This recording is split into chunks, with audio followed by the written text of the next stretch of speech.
রব্বুল আলামিন ইরশাদ করলেন ওয়াল আসরি ইন্নাল ইনসানা লাফি খুসর। সময়ের কসম, সময়ের শপথ, নিঃসন্দেহে অবশ্যই অবশ্যই মানব সমাজ, মানব জাতি ক্ষতিগ্রস্তের মধ্যে রয়েছে। মানব সমাজ, মানব জাতি ক্ষতিগ্রস্তের মধ্যে আছে। তবে হে ইল্লাল্লাযীনা আমানু ওয়া আমিলুস সালিহাত, ওই সকল মানুষেরা ক্ষতিগ্রস্ত নয়, ওই সকল মানুষেরা ক্ষতিগ্রস্ত নয় যে সকল মানুষেরা ঈমান আনলো, অতঃপর নেক আমলের সাথে নিজেকে সম্পৃক্ত করলো, ঈমান আনার পর নেক আমল করে ওয়াতাওয়াসাউ বিল হক ওয়াতাওয়াসাউ বিস সবর, হকের ওয়াজ করে, ওয়াতাওয়াসাউ বিল হক, সত্যের ওয়াজ করে উপদেশ দেয়, উৎসাহ দেয়, ওয়াতাওয়াসাউ বিস সবর, এবং ধৈর্যের যারা ওয়াজ করে, ধৈর্যের যারা উৎসাহ দেয়, এরা কিন্তু ক্ষতিগ্রস্ত নয়। রব্বুল আলামিন এই সূরার মধ্যে কসম করেছেন সময়ের। কিসের শপথ? সময়ের। আচ্ছা, শপথ এটা কি জিনিস? আমরা শপথ করি কোন সময়? যখন বিশ্বাস হওয়া এবং না হওয়ার বিষয় আসে। মানুষ বিশ্বাস করবে কি করবে না, গ্রহণ করবে কি করবে না, তখন কথাটা বিশ্বাস করানোর জন্য, সত্য প্রমাণিত করার জন্য তখন মানুষ শপথের আশ্রয় নেয়, ঠিক না? কিন্তু আমার আল্লাহ কখন কি মিথ্যা বলেন? আল্লাহর কথার মধ্যে কোনো ভুল আছে? সন্দেহ আছে? তো রব্বুল আলামিন কেন শপথ করলেন? তো বিশ্বাস করানোর জন্য শপথ না, রব্বুল আলামিন মানব জাতির দৃষ্টি আকর্ষণ করার জন্য, যে আমাদের আল্লাহর কথা বলার ক্ষেত্রে শপথের প্রয়োজন হয় না, যেহেতু এই জায়গায় শপথ করেছেন, তাহলে বোঝা যায় এখানে কিছু না কিছু স্পেশাল যে এই দৃষ্টি আকর্ষণ করছেন, মনোযোগকে আল্লাহ কামনা করছেন যে আমরা যেন বিষয়ের প্রতি একটু গভীর মনোযোগী হই। সেটা কি সময়, সময়ের কসম। আল্লাহু আকবার। আমরা আল্লাহর নিয়ামত যা পেয়েছি, আল্লাহ ডিক্লারে দিয়েছেন, এটা হিসাব করা যাবে না। তোর মধ্যে অন্যতম নিয়ামত হলো সময়। কি বলেন, ঠিক কি না? আমরা যে যা কিছু অর্জন করেছি, এগুলো সময়ের মাধ্যমে করেছি, এবং এগুলো উপভোগ করতে পারবো যদি হায়াত পায়, সময় পায়। আমি যদি আজকে রাত্রে মারা যায়, আমার এই গাড়ি বাড়ি, ফ্ল্যাট প্লট, জায়গা জমি, চাকরি বাকরি, টাকা পয়সা, ধন সম্পদ, ছেলে মেয়ে, স্ত্রী পুত্র, কোনো কিছু কি কাজে আসবে? সময় যদি স্টপ হয়ে যায়, নিঃশ্বাস যদি বন্ধ হয়ে যায়, তখন এই কোনো কিছুই কাজে আসবে না, ঠিক কিনা? তাহলে বোঝা যায় সময়ের একটু গুরুত্ব আছে কিনা। হ্যাঁ, সময় আল্লাহ প্রদত্ত বিশাল একটা নেয়ামত, কিন্তু এই সময়ের গুরুত্ব এখন মুসলমান ভুলে গিয়েছে। এখন সময়ের গুরুত্ব মুসলমানের নিকট নাই, যুব সমাজ তো একেবারে ভুলে গেছে। সময়ের ভ্যালু অফ টাইম, কিবাতুল ওয়াক্ত, সময়ের মূল্য এখন আমাদের যুব সমাজের কাছে নাই। এই যে গেমস খেলে আর খেলে, খেলে আর খেলে, গেমস খেলে কয় ঘন্টা সময় যায় তার হিসাব নাই। কথা বলেন ঠিক কিনা? ফেসবুক দেখে আর দেখে, ইউটিউব দেখে আর দেখে, টিকটক দেখে আর দেখে, চ্যাট করে রাত 12টা 1টা 2টা পর্যন্ত। সময়ের গুরুত্ব যুব সমাজের কাছে, মুসলমানদের কাছে নাই। কিন্তু আমার আল্লাহ এই 1400 প্রায় 1500 বছর আগেই সময়ের কসম করে মানব জাতিকে সময়ের গুরুত্ব বুঝিয়েছেন। এই সময় আমি আল্লাহর দেওয়া বিশাল একটা নিয়ামত, এই সময়কে অপচয় করিও না, এই সময়কে নষ্ট করিও না। যে যত বেশি সময়কে দাম দিবে, সে তত বেশি দামি হবে। জোরে বলুন সুবহানাল্লাহ। কথা বলেন ঠিক কিনা? এই যে আপনারা কি বিরক্ত হচ্ছেন?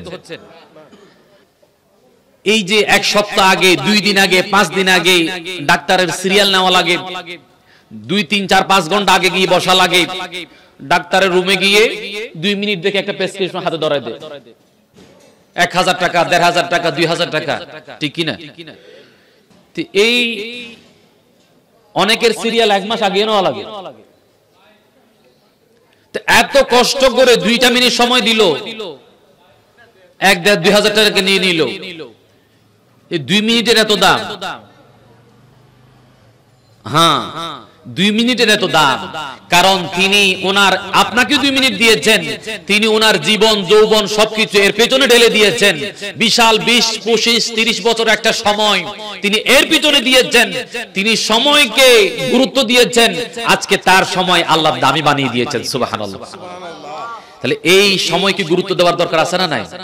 কিন্তু আমাদের ছেলেরা এমন এমন খেলাও দেখে, সকাল থেকে শুরু করে রাত হয়, শেষ হয় না। ক্রিকেট খেলা আছে না নাই? সারা দিন দেখে, কি রে ভাই, একজন এদিক থেকে মারে, আরেকজন ওদিক থেকে মারে, একজন হাত দিয়ে মারে, একজন গাছ দিয়ে মারে। তো এই খেলাটা দেখার জন্য সারা দিন ব্যয় করে। কথা বলেন ঠিক কিনা? হয়তো অনেক খেলোয়াড় প্রেমিক আমার উপর নারাজ হতে পারেন, কিন্তু কথা বাস্তব। আপনি একটা দিন ব্যয় করলেন, আপনার লাভ কি হলো? কাজ একটাই, একজন হাত দিয়ে মারে, আরেকজন গাছ দিয়ে মারে। ঠিক কিনা বলেন? এটা দেখার জন্য সারাটা দিন আপনি জীবনের মূল্যবান একটা সময় নষ্ট করেছেন। কিন্তু আপনি যদি বাসায় বসে যদি কাম অত আসা, গু অত যাওয়া, ডু অত করা, এই এক একটা শব্দ যদি আপনি শিখতেন, সারাটা জীবন আপনার এই শব্দগুলো কাজে দিত। একটা সূরা যদি মুখস্থ করতেন, একটা জিকির যদি শিখতেন, একটা হাদিস শরীফ যদি শিখতেন, সারা জীবন আপনার কাজ দিতে। কথা বলেন ঠিক কিনা? আজকে আমরা সময়কে মূল্য দিচ্ছি না, বড় আফসোসের ব্যাপার। সেজন্য আমি অনুরোধ করি, আল্লাহ সময়ের কসম করেছেন, সময়ের মূল্য আছে। এই সময় দিয়েছে কে? সময় দিয়েছে কে? আবার এই সময়ের হিসাব নিকাশ আছে না নাই? যৌবন কোথায়, জীবন কোথায় দেওয়া হয়েছে, হায়াত কোথায় অতিক্রম করা হয়েছে, হিসাব হবে। কাজেই সময় থাকতে যে সময় পেয়েছেন, সেই সময়টা যদি যে যত ভালো কাজে লাগায়। আপনি দেখেন, এই যে পাশে যে ফ্ল্যাট টাওয়ার, যেখানে রিজিক রেখেছে, আমি এইমাত্র খেয়ে আসলাম। আপনি দেখেন এখানে যারা অবস্থানে আছেন, তার কি দেখবেন, অনেকে রাত 12টা, 1টা আসবে। আগেও পরিশ্রম করেছে, এখনো পরিশ্রম করে, ডিউটি করে, চিকিৎসা দিয়ে, বিভিন্ন তার পেশাগত কাজে ব্যস্ত থেকে আগেও পরিশ্রম করেছে, এখনো সময়কে গুরুত্ব দিচ্ছে। আল্লাহ তাদের মর্যাদা বাড়িয়ে দিয়েছে। কথা বলেন ঠিক কিনা? কাজে আমি প্রথম অনুরোধ করলাম, আল্লাহ এই যে আমরা তো বুঝি না। আর এখন আমি শুরুতে বলেছি, আপনার পোস্টারে দেখবেন, কারণ আমি অতীতে এই প্রোগ্রামে আসি না, আগামী বছর আসবো ওই আশাও আমি করি না। কিন্তু আজকে যে সময় পেয়েছি, এটার জন্য কাজে আসে, কিছু যেন নিয়ে যেতে পারেন। এই যে সময় দেখেন, নামাজের সময় আছে কিনা? আছে কিনা? আচ্ছা, সালাত, এরপরে যাকাত, যাকাতের সময় আছে কিনা? যাকাত কি প্রত্যেক মাসে দেওয়া লাগে নাকি বছরে একবার? তাহলে যাকাতের সময় আছে, নামাজেরও সময় আছে, সালাত, যাকাত, হজ, হজের সময় আছে না নাই? আপনি চাইলে এখন গিয়ে কি হজ করে আসতে পারবেন? হ্যাঁ, জিলহজ মাস আসা লাগবে, ঠিক কি না? সময় আসে, সময়। তাহলে সালাত, যাকাত, হজ, সিয়াম, রোজা। আমরা কি 12 মাসে রোজা রাখা ফরজ নাকি 1 মাস? নাম কি? রমাদান। এই যে দেখেন, 5টা স্তম্ভের একটা ঈমান, তো এটা আভ্যন্তরীণ ব্যাপার, বিশ্বাস করা। বাকি যে 4টা স্তম্ভ, সবকিছু সময়ের গুরুত্ব আছে। খেয়াল করছেন? সালাত পড়তে হয় সময় নিয়ে, ফজর সূর্য উদয় হওয়ার আগে, যোহর, আসর, মাগরিব সময় আছে না নাই? তাহলে সালাত, সিয়াম, হজ, যাকাত, এগুলো আল্লাহ এমন ভাবে 5টা স্তম্ভকে ফিট করেছেন সময় কেন্দ্রিক। মুসলমান যেন সময়কে গুরুত্ব দেয়। আজকে বড় আফসোস, ওই মুসলমানের কাছে সময়ের 2 পয়সার দাম নাই। আড্ডা দেয়, গল্প করে, বড় আফসোসের ব্যাপার। আল্লাহ আমাদেরকে এই সময়কে বুঝার তৌফিক দান করুন। আপনারা কি বিরক্ত হচ্ছেন? নবীজি হাদিস শরীফের মধ্যে ইরশাদ করলেন, যেই সকল বান্দারা আল্লাহকে সন্তুষ্ট করার পর জান্নাত লাভ করবে, ওই জান্নাত পাওয়ার পরে তাদের ভিতরে একটি আফসোস থাকবে। কি থাকবে? আফসোস থাকবে। তো জান্নাত পাওয়ার পরও কিসের আফসোস? এটা তো শেষ ঠিকানা, শেষ গন্তব্য। জান্নাত পাওয়ার পরও কি থাকবে? আফসোস থাকবে, দুঃখ থাকবে, হতাশা থাকবে। কিসের?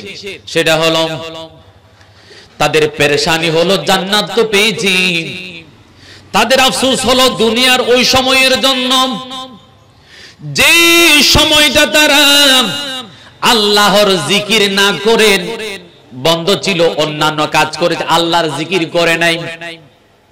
এমনিতে তো নেককার, অন্যথায় কি জান্নাত পেত? জান্নাত যেহেতু পাবে অবশ্যই নেককার, আল্লাহর মাকবুল। এরপরও তাদের ভিতরে আফসোস থাকবে দুনিয়ার ওই সময়ের জন্য যেই সময়টা তারা আল্লাহর জিকির করতে পারে নাই। এমনি ইবাদত করেছে, পাশাপাশি অন্যান্য কাজগুলো করেছে, যেই যেই সময়টা আল্লাহর জিকির করতে পারে নাই ওই সময়টা নিয়ে তারা আফসোস করবে, যদি ওই সময়টাতেও যদি আল্লাহর জিকির করতাম তাহলে আমরা তো আরো উঁচু মাপের জান্নাত পেয়ে যেতাম। চিন্তা করছেন? জান্নাতের ভিতরে থেকে দুনিয়ার ওই সময়ের জন্য আফসোস করবে যেই সময়টা আল্লাহর জিকির না করে কাটিয়েছে। ওই সময়টা যদি আল্লাহর জিকির করতে পারতাম। ভাইয়ের আমার, নবীজি কত প্রেম দয়াল নবীজি আমাদেরকে জানিয়ে দিয়েছেন, সতর্ক করে দিয়েছেন, উম্মত ওই জান্নাতে গিয়ে সতর্ক করার আফসোস করার চেয়ে দুনিয়াতে ওই সময়টা কাজে লাগাও, জান্নাতে আর আফসোস করতে হবে না। জোরে বলুন সুবহানাল্লাহ। উম্মতেরি মায়ায় নবী কাঁদেন যারে যার, উম্মতেরি মায়ায় নবী কাঁদেন যারে যার, মাফ করে দাও ওহে আল্লাহ উম্মতি গুনাহগার, মাফ করে দাও ও গো আল্লাহ উম্মতি গুনাহগার। দয়াল নবী মারহাবা, প্রাণের নবী মারহাবা, জিন্দা নবী মারহাবা, নূরের নবী মারহাবা, মারহাবা মারহাবা নবীজি আমার, মাফ করে দাও ও গো আল্লাহ উম্মতি গুনাহগার। এক সময় মানুষ গ্রাম থেকে শহরে আসতো হেঁটে হেঁটে, এক দেশ থেকে আরেক দেশে যেত জাহাজে করে, এখন মানুষ গাড়িতে করে আসে। তো সময় সেভ হলো কিনা? এখন এখান থেকে বহদ্দারহাট আমার মনে হয় না কোনো ব্যক্তি ইচ্ছাকৃতভাবে হেঁটে যাবে, কি বলেন ঠিক কিনা? এই যে আমরা দ্রুত চলে যাচ্ছি, সময়টা সেভ হয়ে যাচ্ছে। 6টা ঘন্টা বিমানে আরোহণ করলে সৌদি আরব চলে যাওয়া হচ্ছে। তাহলে এই যে এই টাওয়ারের মধ্যে লিফট আছে না নাই, 10 তলার উপর সিঁড়ি বেয়ে উঠতে কতক্ষণ সময় লাগতো, কিন্তু টিপ দিলেই উঠে যায়। এই সময়টা বাঁচিয়ে দিল কে? একটু কথা বলেন না। এই সময়টা বাঁচিয়ে দিল কে? এক সময় আমাদের নারী সমাজ মহিলারা পুকুরে গিয়ে গোসল করতে হতো, তাদের এই কাপড় চোপড় ধৌত করা, তরি তরকারিগুলো ওয়াশ করা, সবগুলো পুকুরে গিয়ে করা লাগতো, ঠিক কিনা? তাহলে এই যে যাওয়া আসা কত কষ্ট, এখন কি আর রান্নাঘর থেকে বাইরে যাওয়া লাগে? হ্যাঁ, হাতের নাগালে সব, টিপ দিলেই পানি বের হয়, ঠিক কিনা বলেন? তাহলে এই যে পুকুরে ঘাটে যাওয়া আসা এই সময়টা বাঁচিয়ে দিল কে? আল্লাহ। আগে এই যে এই রান্না করার সেই এই বস্তুগুলো নিয়ে, কালি নিয়ে তাদেরকে হাড়ি পাতিলগুলো পরিষ্কার করা লাগতো, এখন বিম সামান আছে না নাই, সেই কালি এখন আর হাতে আর নারীদের মুখে লাগে না, বিম সাবান দিয়ে ডলা দিলেই সব শেষ। কথা বলেন ঠিক কিনা? এক সময় আমরা দেখেছি এই আগুন শুরু করাটা, জ্বালানোটা কত কষ্টের ছিল। খড়কুড়া, গাছের পাতা ইত্যাদি দিয়ে ফু ফু ফু করে আগুন জ্বালিয়ে তারপর রান্না করা লাগতো, ঠিক কিনা বলেন? আর এখন টুস করে টিপ দিলেই গ্যাসের চুলাতে আগুন জ্বলে। কথা বলেন ঠিক কিনা? এই কষ্টগুলো বাঁচিয়ে সময়টা সেভ করে দিল কে? সেই জন্য আমাদের নারী সমাজ এখন ওই আল্লাহকে ভুলে গেছে। সময় যেহেতু বাঁচিয়ে দিয়েছে, রান্নার সেই কষ্ট এখন আর নাই, ধৌত করার এখন তো ওয়াশিং মেশিন দিলে কাপড় ধুয়ে দেয়, শুকিয়ে দেয়, ঠিক কিনা বলেন? এই সমস্ত তথ্য প্রযুক্তিগুলো মানুষের ব্রেনের ভিতর ঢুকিয়ে দিল কে?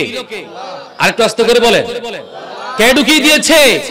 বান্দার সময় যেন সেভ হয়, বান্দা যেন সময় পেয়ে সেজন্য আল্লাহর ইবাদত করতে পারে। সেজন্য এখন আমরা সুযোগ সুবিধা পাওয়ার পরে ওই আল্লাহকে ভুলে গিয়েছি। সময় যেহেতু পেয়েছি একটু স্টার জলসাটা দেখিনি, জি বাংলাটা একটু দেখিনি, ফেসবুকটা একটু দেখিনি। এটাই হচ্ছে আমাদের নাফরমানের একটা অংশ। কথা বলেন ঠিক কিনা? যে আল্লাহ আমাদের এই কাজটা সহজ করে দিল, সময়টা বাঁচিয়ে দিল, সেই আল্লাহকে কৃতজ্ঞতা প্রকাশ করেন, সেই আল্লাহর শুকরিয়া আদায় করেন। নিয়ামত আল্লাহ বহুগুণ বাড়িয়ে দিবে। জোরে বলেন সুবহানাল্লাহ। বড় আফসোস, এই সময় পাওয়ার পরেও আমরা ওই আল্লাহর নাফরমানি করি, ওহেতু সময় নষ্ট করি। আজকের মাহফিল থেকে প্রথম সবক দিলাম, ভাইরা আমার, সময়কে মূল্য দেন। যে যতটুকু পারেন সময়কে কাজে লাগান। দুনিয়া আখিরাতের জন্য বড় দামি একটা জিনিস। আল্লাহ আমাদেরকে সময়ের মূল্য বুঝার তৌফিক দান করুক, বলি আমিন। বন্ধুরা আমার, ওয়াল আসর ইন্নাল ইনসানা লাফি খুসর। এর পাশাপাশি আরেকটা কথা বলে ফেলি, পেছনে আর আসতে পারবো না। আমরা সমস্ত মানব জাতি ক্ষতিগ্রস্ত। আল্লাহ এখানে কাফের বলেন নাই, ইহুদি নাসারা মুসলমান ঈমানদার বেঈমান কারো কথা বলে নাই, ইনসান বলেছেন। সমগ্র মানব জাতি ক্ষতিগ্রস্ত। তবে হ্যাঁ, যাদের কাছে ঈমানি দৌলত আছে, ঈমানি পাওয়ার অর্জনের পরে নেক আমলে নিজেকে সম্পৃক্ত করেছে, নিজেকে নেক আমল করলে হবে না, ওয়াতাওয়াসাউ বিল হক, হকের কথাগুলো অপরকে বলতে হবে। নিজে ঈমান আমল নিয়ে বসে থাকলে চলবে না, আরেকজনকেও সংশোধন করতে হবে। ওয়াতাওয়াসাউ বিল হক, ওয়াজ করতে হবে হকের, সত্যের, ন্যায়ের। ওয়াতাওয়াসাউ বিস সাবর, ধৈর্যের। তার মানে নিজে নয়, আরেকজনকে, সমাজকেও ঠিক করতে হবে। কিন্তু আমরা এখন হয়েছে কি, হয়তো ইতর গর চুরি করলে আর কি ফেই, ইতর ইতর মারামারি করলে হয়তো আর কি ফেই, হয় না? না হয়? এই ইসলাম এটাকে সাপোর্ট করে না। আপনার নিজেকেও কু আনফুসাকুম ওয়া আহলিকুম নারা, নিজে বাঁচলে হবে না, পরিবার, পরিজন, প্রতিবেশী এদেরকেও বাঁচাতে হবে। আল্লাহ রাব্বুল আলামিন বললেন, তবে ও সমস্ত ব্যক্তি ক্ষতিগ্রস্ত নয় যারা নিজেকে সংশোধন করার পরে অপরকেও সংশোধন করার আহ্বান জানায়, উৎসাহ দেয়, এরা ক্ষতিগ্রস্ত নয়। ভালো কাজের আদেশ, মন্দ কাজের নিষেধ যারা করে এরাও ক্ষতিগ্রস্ত নয়, এরা লাভবান। জোরে বলুন সুবহানাল্লাহ। তাহলে নিজেকে নিয়ে চিন্তা করলে হবে না, সমাজকে নিয়েও ভাবতে হবে। এখন সংস্কারের কথা চলছে কিনা? সংস্কার, রাষ্ট্র সংস্কার। কারণ এটা এত সহজ কাজ না। দুর্নীতির, অপসংস্কৃতির, উলঙ্গপনা, বেহায়াপনা, চুরি ডাকাতি, দুই নাম্বারির শিকড়গুলো এত গভীরে, এটা সমূল উৎপাট এত সহজ না, অনেক গভীরে, অনেক গভীরে। তবে সহজ রাস্তা হচ্ছে কোনটা জানেন? আমার পূর্বে আবু বকর সাহেব যে আলোচনা করেছেন, একেবারে সহজ টিপস হচ্ছে তাকওয়া। কোনটা? এটা যদি ভিতরে থাকে, দেখবেন আপনার সিসি ক্যামেরা লাগবে না, আপনার এই যে অডিট লাগবে না। ওঠু যে তাকওয়ার যদি অন্তর যদি ঢুকানো যায়, এই তাকওয়া দুর্নীতিকে সমূলে উৎপাট করে দিবে। এই তাকওয়া, জোরে বলুন সুবহানাল্লাহ।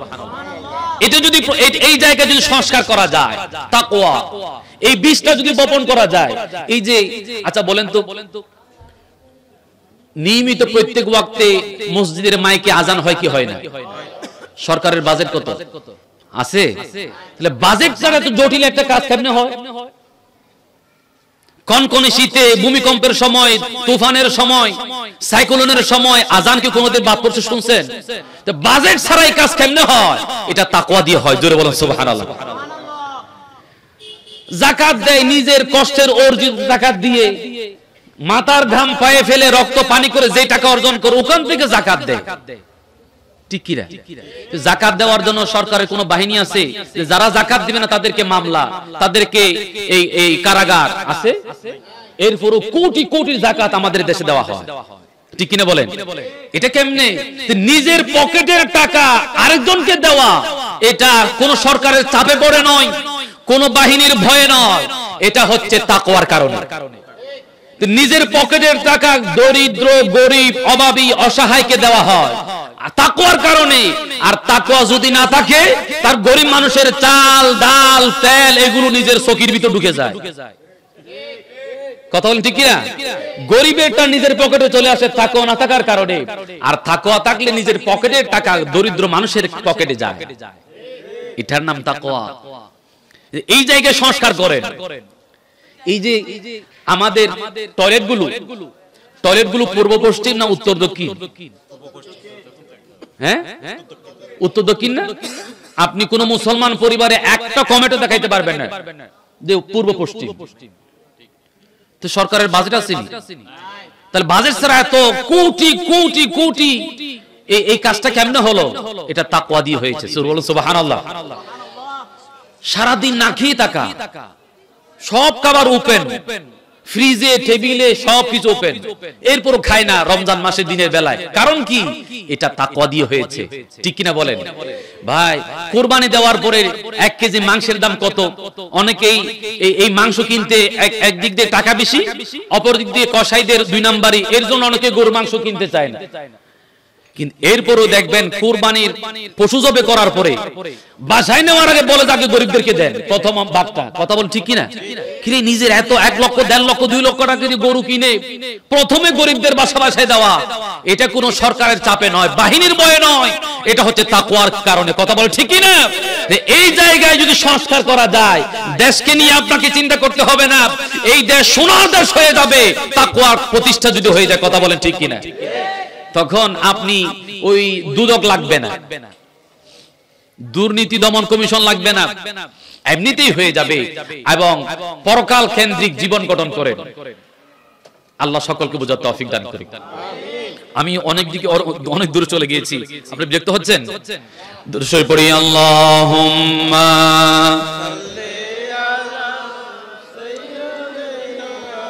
مولانا محمد وعلى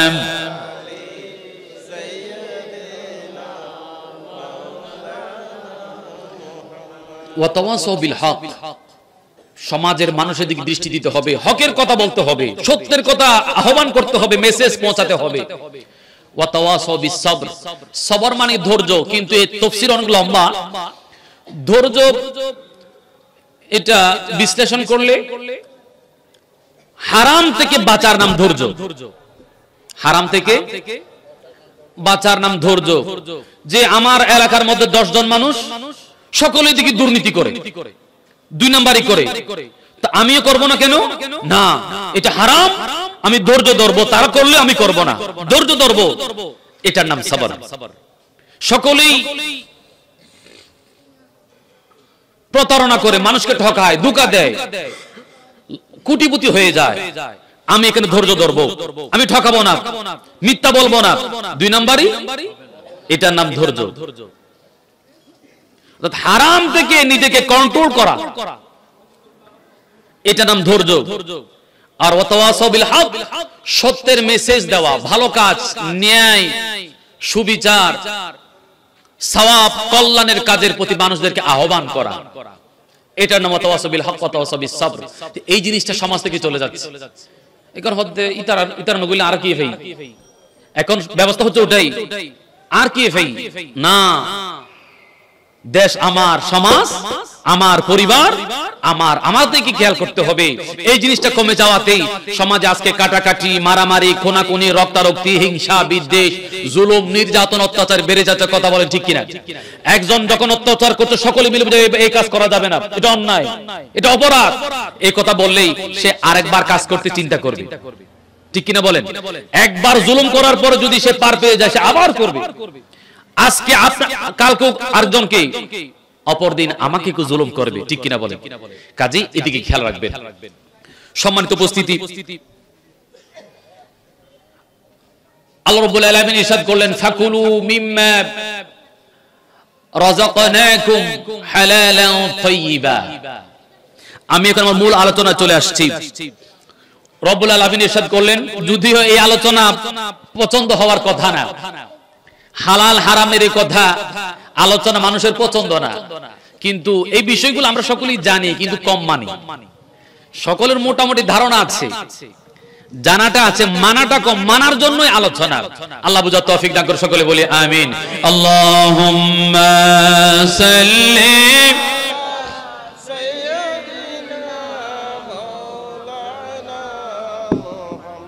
ওয়া আলা আলি সাইয়্যিদিনা রব্বুল আলামিন কোরআন শরীফের মধ্যে ইরশাদ করলেন, ইয়া আইয়ুহাল্লাযীনা আমানু কুলু মিন তাইয়্যিবাতি মা রাযাকনাকুম। ও আমার ঈমানদার বান্দারা, দুনিয়ার মধ্যে তোমরা অনেক কিছু দেখবা, খাওয়ার জিনিস, পৃথিবীতে অনেক জিনিস তোমরা দেখবা যেগুলো খাওয়া যায়, তবে হে ঈমানদার তোমরা সবকিছু খাইতে পারবা না। হালালান তাইয়্যিবান, রিজকান হালালান, যেই খাবারটা হালাল বৈধ সেই খাবারটা তোমরা খেতে পারবা, যেটা হারাম অবৈধ সেটা তোমরা খেতে পারবা না। আল্লাহ বলেন খাও, তবে যেটা হালাল সেটা খাও। তো আল্লাহ খেতে বলেছেন, অর্ডার করেছেন, এই জায়গায় আমাদের পরীক্ষা। আমরা যদি আল্লাহর হুকুম অমান্য করে হালালটা বাদ দিয়ে যদি হারামের দিকে পা বাড়াই, আমরা পরীক্ষায় ফেল। কিসে ফেল? পরীক্ষা আল্লাহ এই জায়গায়। এখন পরীক্ষা আমরা সকলে বুঝি, বাচ্চাদেরকে নিয়ে মা বাবার ঘুম নাই, বাচ্চার পরীক্ষা রেজাল্ট দিবে, কি ব্যস্ততা, কথা বলেন ঠিক কিনা? সকালে ঘুম থেকে উঠে দৌড়ায়, কোচিং সেন্টার নিয়ে যায়, ক্লাসে নিয়ে যায়, স্কুলে মাদ্রাসায় নিয়ে যায়, বিকেল বেলা প্রাইভেটে নিয়ে যায়, টিচারের কাছে কত কষ্ট। কারণ পরীক্ষায় আমার ছেলে গোল্ডেন প্লাস পাওয়া লাগবে, ঠিক কিনা? কিন্তু নিজের পরীক্ষার খেয়াল আসেনি। নিজেও যে একটা পরীক্ষার হলে আছেন, এটা কি খবর আছে? রব্বুল আলামিন বললেন, হে ঈমানদারেরা, হালাল খাও, যদিও হারাম জিনিস তোমাদের সামনে থাকবে, এই জায়গায় তোমাদের পরীক্ষা।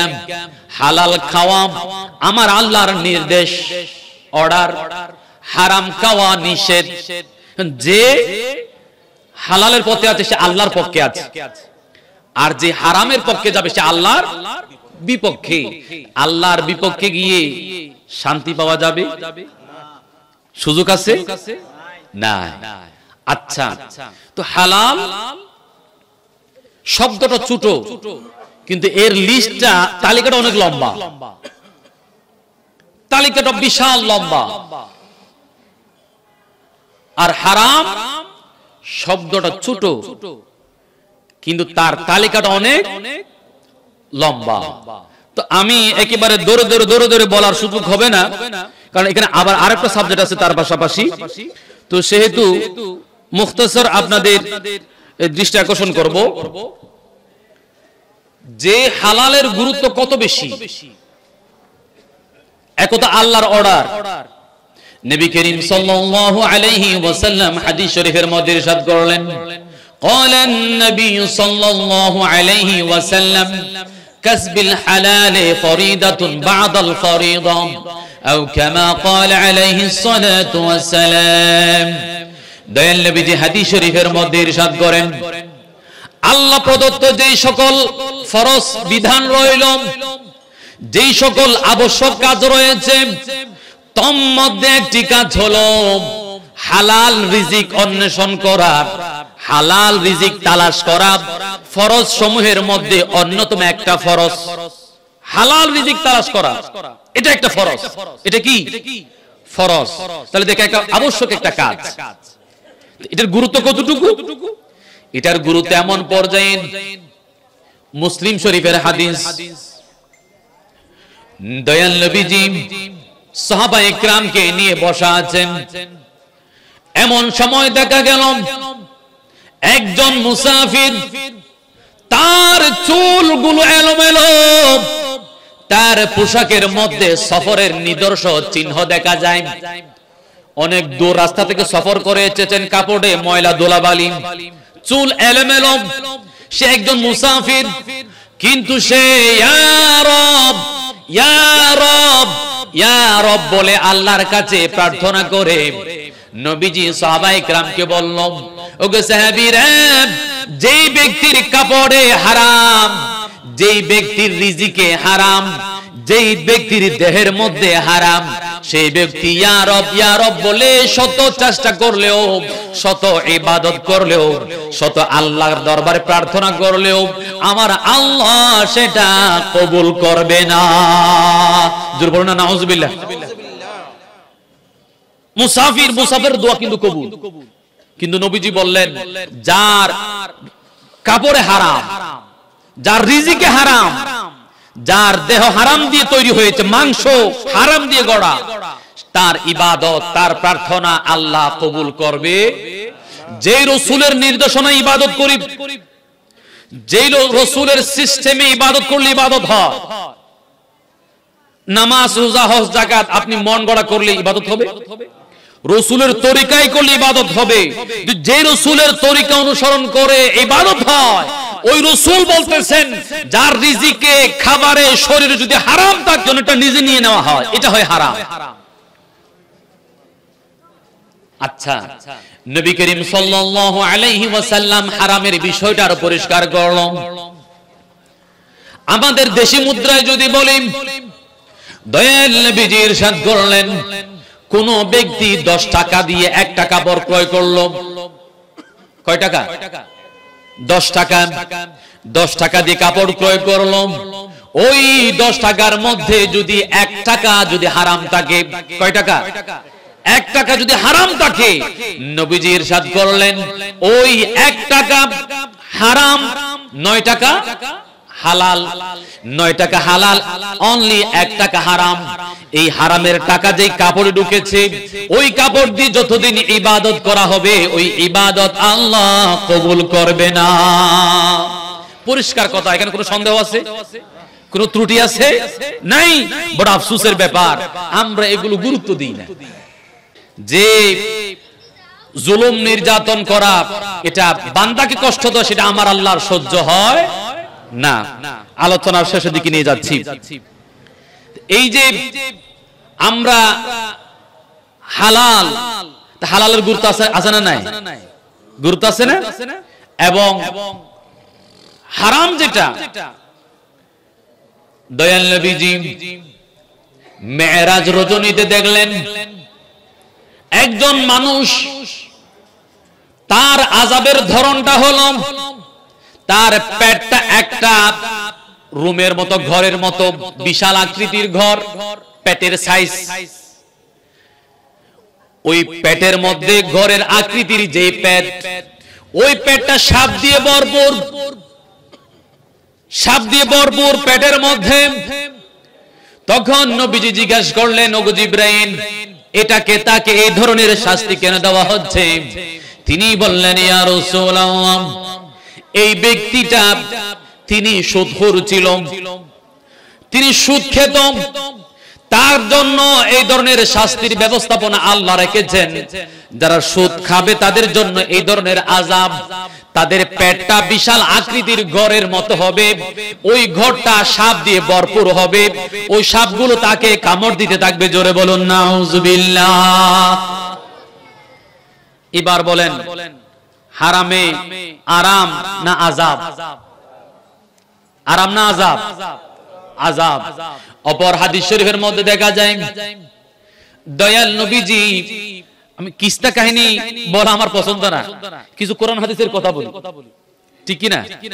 নাকি এলোমেলো কিস্তা কাহিনী বানাওয়াটি, আসা মিছা সত্য মিথ্যা বানিয়ে বললেই ভালো লাগে? হ্যাঁ ভাইরা আমার, দয়াল নবীজি ইরশাদ করলেন, নবীজিকে একদিন 2 জন ফেরেশতা সফরে নিয়ে গেলেন। স্বপ্নের মধ্যে, নবীদের স্বপ্ন ওহী, স্বপ্ন ওহী। 2 জন ফেরেশতা নবীজিকে সফর করাতে নিয়ে গেলেন। দয়াল নবীজি দেখলেন একজন মানুষ রক্তের সাগরে আছে, আরেকজন মানুষ সাগরের কোলে উপরে আছে। কয়জন মানুষ? 2 জন। একজন, সাগরটা কিন্তু পানির না, কিসের? রক্তের সাগর। একজন রক্তের সাগরের ভিতরে, আরেকজন উপরে। চিন্তা করেন তো কি ভয়ঙ্কর একটা অবস্থা। কক্সবাজারের ঢেউ যদি মানুষ বেশি দূরে চলে যায়, ভয় আছে না নাই? আছে। এটা তো পানি, কিন্তু রক্তের সাগর, এটা কেমন? মানুষ দেখবেন সামান্য হাত কেটে গেলে রক্ত পড়লে মানুষ ভয় পায়, ঠিক কিনা বলেন? মা বোনরা তো আরো মারাত্মক, রক্ত দেখলে অনেকে বেহুশ হয়ে যায়, আছে না নাই? কিন্তু রক্তের সাগরে সে দাঁড়ানো, সে চেষ্টা করতেছে উপরে আসার, কিন্তু যিনি উপরে আছেন তিনি পাথর মেরে মেরে তাকে আসতে দিচ্ছে না। দয়াল নবীজি জিজ্ঞাসা করলো, এই ব্যক্তিকে যাকে রক্তের সাগরে শাস্তি দেওয়া হচ্ছে, উত্তর দেওয়া হলো, ইয়া রাসূলুল্লাহ, এটা সেই ব্যক্তি যিনি সুদ খেত, হারাম খেত।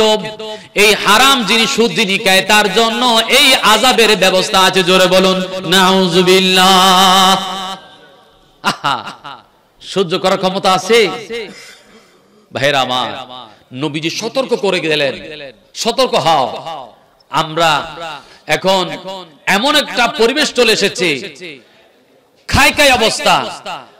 1 কোটি হবে না, 100 কোটি হবে না, 1000 কোটি হবে না, লক্ষ কোটি হবে না। দেশে থাকলে হবে না, বিদেশেও থাকা লাগবে, বেগম পাড়াতেও থাকা লাগবে, আমেরিকাতেও থাকা লাগবে, মালয়েশিয়াতে থাকা লাগবে। এই ধরনের কিছু মানুষ আছে না নাই? কি বলেন, আছে না নাই? আছে। খাই ভাব, না খেয়ে থাকতে পারে না। তো বেশি খেলে হচ্ছে ওই মশার মতো। কিসের মতো? দেখবেন মশা একটা হাতে বসতে পারলেই খাইতে খাইতে এমন অবস্থা, শেষ ম্যাচ একটু বাতাস লাগলে ফেটে যায়, আর ওই জায়গা থেকে উড়ে যাবে সেই শক্তি এখন আর। এত বেশি কাওয়ান খাইছে কি আমাদের দেশের চিত্র। কিছু কিছু ভাইদের এমন অবস্থা, এমন খাওয়া খাচ্ছে, তখন আল্লাহ সতর্ক করলেন, এই তোমাদেরকে করুণা দিলাম, তোমরা আমার সীমা লঙ্ঘন করতেছো, জুলুম নির্যাতন বেশি করতেছো, অত্যাচার গুণ খুম বেশি করতেছো, সতর্ক হও, সজাগ হও। করুণা আসার পর একটু নরম হলো, যাওয়ার পরে আবার কুকুরের লেসের মতো বাঁকা, আগের মতো আবার জুলুম নির্যাতন শুরু করছে। কথা বলেন ঠিক কিনা? তো এই ধরনের জুলুম নির্যাতন শুরু করলে আমার আল্লাহ চাইলে দেশ থেকে বাহিরে নিয়ে যেতে পারে। কথা বলেন ঠিক কিনা? কথা বলেন ঠিক কিনা? শুধু দেশের বাহিরে নয়, আল্লাহ যদি চায় কবরের ভিতরেও, দুনিয়া থেকেও চিরতরে নিয়ে যেতে পারে। সে ক্ষমতা আল্লাহর আছে না নাই? ভাইরা আমার, আল্লাহর ধরা বড় শক্ত, বড় কঠিন, শক্ত, যে ধরলে বাঁচার কোনো উপায় নাই। কাজে এত খাই কেন অবস্থা? হায় রে হায়, গরিব দুঃখী ইয়েতিম মিসকিন অভাবী অসহায় কেউ মানে না। জনগণকে চুষে খেলে, মানুষকে কষ্ট দিলে সেটা আমার আল্লাহর সহ্য। অনেকে আছে গরিব দুঃখী ইয়েতিম মিসকিনের চাল ডাল তেল সব খেয়ে উমরা করতে চলে যায়, হজ করতে চলে যায় গুনাহ মাফের জন্য। টুটু কাজ হবে না। বান্দাকে কষ্ট দিয়ে আল্লাহকে রাজি করা যায়? এটা মনে রাখবেন, বান্দাকে কষ্ট দিয়ে আল্লাহকে রাজি করা যায় না।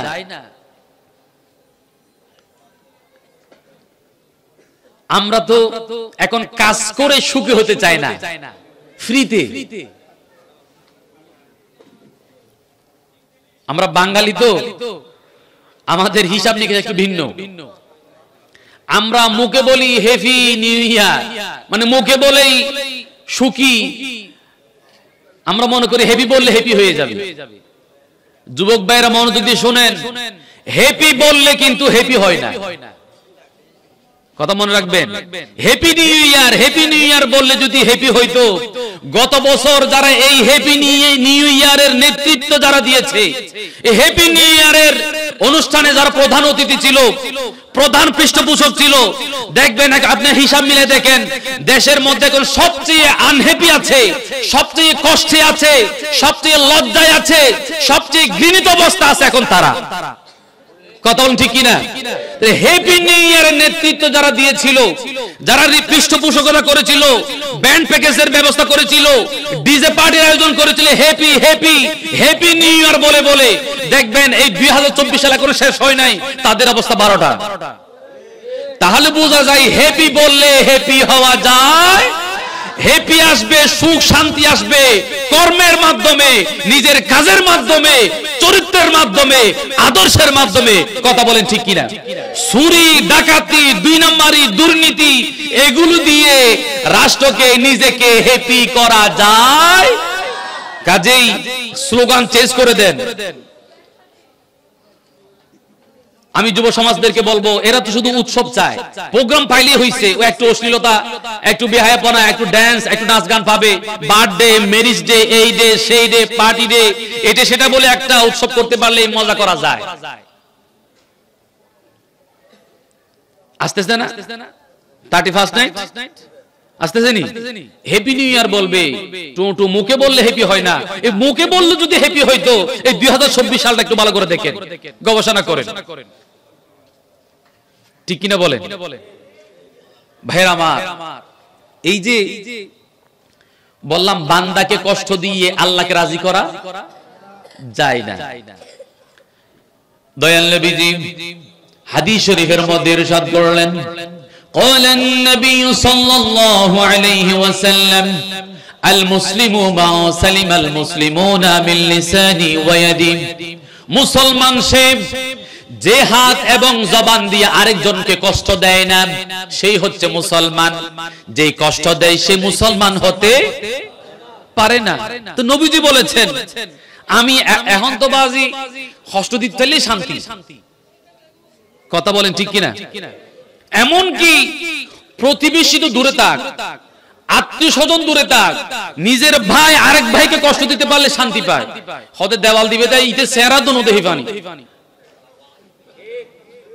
কথা বলেন ঠিক কিনা? সে তো ইমানদার মুসলমান, আবার আমার নিজের মায়ের পেটের ভাই, ঠিক কিনা? এডও শান্তি নেই। আমরা কত নাম্বার মুসলমান হিসাব করেন? আমরা ক্ষতি করতে পারলে, নষ্ট করতে পারলে শান্তি পায়। এমনকি অনেক একেবারে আপন আত্মীয়, অনেক সন্তান আছে মা বাবাকে কষ্ট দেয়, আছে না নাই? অনেক স্বামী আছে স্ত্রীকে কষ্ট দেয়, অনেক স্ত্রী আছে স্বামীকে কষ্ট দেয়। কষ্টের মধ্যে যেন আমরা শান্তি খুঁজে পাই। নাউজুবিল্লাহ বলবেন না? হদে বিয়ের ফায়দি হদে এনসোলা চুল্লি দি সিটিং হতা অসুবিধা না। হদে ওয়া বিয়াইনুর ফায়দি এনসোলা চুল্লি কি হইউ দে হদে একবার নরাহি একবার চুলি ফেলায় কি হইউ হই দিয়েরি রোজার মধ্যে ইফতারি দিয়ে দিন হই দে না। এই ইকিনি কিনি দেখছি তলাত করে ইফতারি দিও, আর মেফু আর ফোয়াস আত্মীয় স্বজন কিরে দিন না পারি ইন ইফতারি দিও না। কোরবানি আর এটা তো হয়তো গরু ছাড়া অন্য কিছু না চলে, একানা ফুতানে চলবে কিলে দিও যে। আচ্ছা এই কথা কিন হই দিয়া বিয়ায়ে খুশি হইতো না নারাজ হই দে? আনন্দ ভাই দেন হষ্ট ভাই দে? হ্যাঁ, এত মহব্বতের আত্মীয় নিজের মেয়েটাকে 18-20 বছর লালন পালন করে সুশিক্ষায় সুশিক্ষিত করে কত সতর্কতার সহিত যত্ন নিয়ে তাকে লালন পালন করে 18-20 বছর লালন পালন করার পরে এই এত কষ্টে যে সময় উপযুক্ত হয়েছে, রান্না বান্না করে খাওয়ানোর সময় হয়েছে, এই মাত্র তাকে আপনার হাতে তুলে দিল। এর যে আপনি আর বেশি কি চান? আপনি এই মেয়ে পেয়ে খুশি হন নাই, ওই চল গরু ইফতারি এইগুলো টানাটানি। এখন তুই বিয়াই কষ্ট খাইতেন খুশি হই দে? ইসলাম মধ্যে আছে না? অনুচিত হইতেন বিয়ান সাহেব কি রো বাবা যে আর বাবা আছি না আলহামদুলিল্লাহ আল্লাহ হাওয়াত তো গরু আর ফকল লইত এ সল কিলি দিতে লাগুন দে। আচ্ছা তারপরও দিন যেতে আলহামদুলিল্লাহ খুশি হই, দোয়া করি আল্লাহ আমার খেদমত কবুল করুক। তবে সামত নিল খেয়াল নগর জন আর তা আসা আল্লাহ দিলে নদিউন বিয়ান খুশি হইব নইব ইয়া সল খাইরা হদে ইন ইবা হাম গজু জানা ইয়া এর কইরার খুশি হই হদে সুরি ফেলাই নরা হিতবে।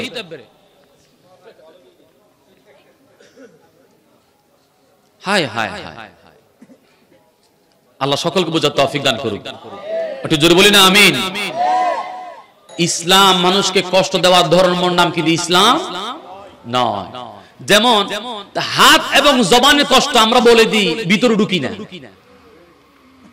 ভিতরে একটু ঢোকার দরকার আছে না নাই? তো জবান কষ্ট কি? জবান দিয়ে কষ্ট দেওয়া এটা কত প্রকার। যেমন গালি দেওয়া, গালি দিলে মানুষ কষ্ট পায় না, এটা হচ্ছে জবানের কষ্ট। গীবত করলাম, গীবত এটা হচ্ছে জবান দিয়ে আরেকজনের কষ্ট দিলাম। পরনিন্দা করলাম, আরেকজনের কষ্ট দিলাম। ওয়াদা খেলাপ করলাম, ওয়াদা দিয়ে ওয়াদা খেলাপ করলাম, আরেকজনকে কষ্ট দিলাম। মুখে মিথ্যা বললাম, খায়ের হদ না হয়, ফায়ের হদ না ভাই, দেখির হদ না দেখে, এই জবান দিয়ে কষ্ট দেওয়া হলো না? এগুলো হচ্ছে জবানের কষ্ট। আর কিছু কষ্ট আছে হাত দিয়ে, জুলুম করা, চুরি করা, ডাকাতি করা, চিন্তায় করা, লিখনির মাধ্যমে কষ্ট দেওয়া, অহেতুক মিথ্যা মামলা দিয়ে কষ্ট দেওয়া, আছে না নাই? এগুলো হাত দিয়ে কষ্ট। আর এখন তো আছে সোশ্যাল মিডিয়া। কি মিডিয়া? আরেকজনের দোষ অন্বেষণ করা, এটাও কষ্ট দেওয়া, আছে না নাই? হয়তো ফায়দা না, হয়তো ফেসবুকে ছাড়ি দিই। আরেকজনের দোষ প্রচার করা, এটা মানুষকে কষ্ট দেওয়া। আমার আল্লাহ এটা পছন্দ করে। ইয়ারা বাজি কি এক ফেসবুকে এনে ফাইম হতে ফায়দা না, হতে ইদারে এবারে না দেখা যাবে, হতে না ভাইরাল করে দিও। দোষ প্রচার করা, উন্মোচন করা, দোষ অনুসন্ধান করা, এটা ইসলাম পছন্দ। দয়াল নবীজি হাদিস শরীফের মধ্যে ইরশাদ করলেন, কোন ব্যক্তি যদি আরেকজন ব্যক্তির দোষ অন্বেষণ করে, উন্মোচন করে, প্রকাশ করে দেয়, দয়াল নবীজি ইরশাদ করলেন, তখন আমার আল্লাহ ওই ব্যক্তির দোষগুলো প্রকাশ করে দেয়। কেউ যদি একজন ইমানদারের দোষ প্রকাশ করে, যে প্রকাশ করে আল্লাহ তার দোষ প্রকাশ করে দেয়।